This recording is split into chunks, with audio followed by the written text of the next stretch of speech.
And for the longest time, I knew that it screwed me up, but I didn't realize how much it had screwed me up until I was married. And I was divorced when I was like a younger. And I had something to do with that. I was guilty. And part of it was because I was a mess.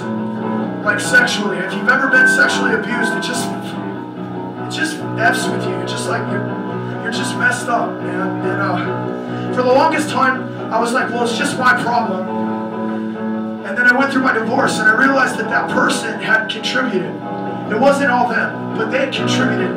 And really where I was at was like, you sick, twisted pervert, that you would steal from a little kid. Like you would steal something that I could never get it back. And it didn't just affect me. It affected me and my first wife. And it didn't just affect me and my family. It affected my little girl because her parents are divorced now. And I'm responsible to some degree. That's my fault too.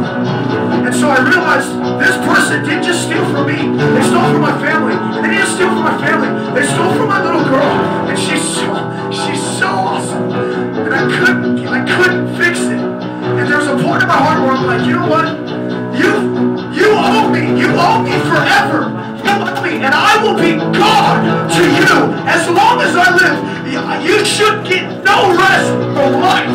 You sick piece of trash until you pay me back everything you stole from me. And I came to the cross and I thought it was a joke. And when I got there, I looked at his face and I was like, I'm every bit as bad as that person, but I don't know how to do this. And he said, they owe you a debt. The debt is real. Debt is real. They really owe me. But I had to choose to say, you owe me a debt, but I'm letting go of that debt. You don't owe me anymore. Now you owe my dad. And I didn't have like the best of dads, but they're good men.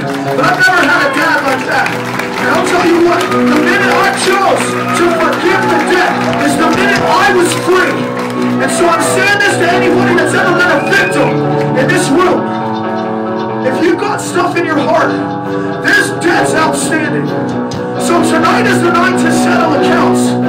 Tonight is the night to say, you owe me a debt, but I'm choosing right now to release that debt. God, forgive that debt. I don't want it anymore. And this song is for anybody that thinks that Christians are naive. Like the minute we get saved, everything is perfect. It's not true. Everything is complicated, and it's worth it. And this song is for anybody that